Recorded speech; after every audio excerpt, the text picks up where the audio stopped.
Selamat datang ke Sekadar Berita. Berita ringan tapi bermakna.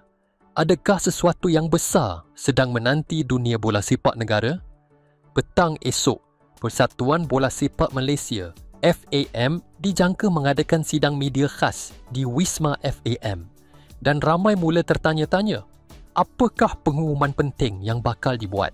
Menurut laporan media, jemputan rasmi kepada wakil media hanya dihantar petang tadi, menandakan ia mungkin melibatkan isu besar dan mendesak.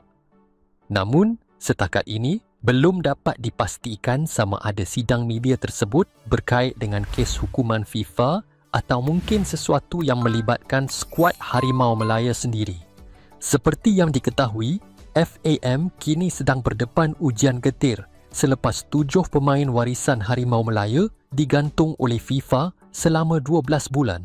Manakala FAM turut dikenakan denda sebanyak 1.8 juta ringgit atas isu pemalsuan dokumen. 7 pemain tersebut ialah Hector Hevel, Gabriel Palmero, Facundo Garces, Rodrigo Holgado, Joao Figueiredo, John Irazabal dan Imanol Machuca. Kesemuanya pemain yang sebelum ini telah mewakili Malaysia dalam aksi antarabangsa. Pemangku Presiden FAM, Datuk Muhammad Yusof Mahadi, sebelum ini memaklumkan bahawa rayuan rasmi telah pun dikemukakan kepada FIFA sebelum tarikh akhir dengan bantuan pasukan guaman luar yang dilantik khas untuk kes berprofil tinggi ini. Kini, seluruh peminat bola sepak negara menantikan sama ada sidang media esok akan menjadi titik perubahan, mungkin menjelaskan kedudukan rayuan tersebut atau membawa perkembangan baharu yang tidak dijangka. Menurut kami di Sekadar Berita, langkah FAM mengadakan sidang media khas tanpa makluman awal biasanya menjadi petanda kepada pengumuman besar. Jika ia berkait dengan rayuan FIFA, ini mungkin masa yang paling kritikal buat FAM untuk menenangkan keresahan penyokong Harimau Malaya yang semakin tertanya-tanya tentang nasib 7 pemain tersebut.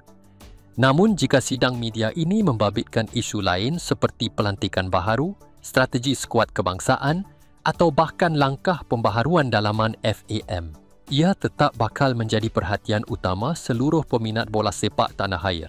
Sama ada berita baik atau sebaliknya, satu perkara pasti, semua mata kini tertumpu ke Wisma FAM esok petang.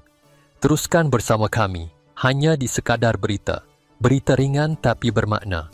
Jangan lupa untuk tekan butang like, subscribe dan aktifkan loceng notifikasi agar anda tidak terlepas sebarang perkembangan terkini dunia bola sepak tempatan dan antarabangsa.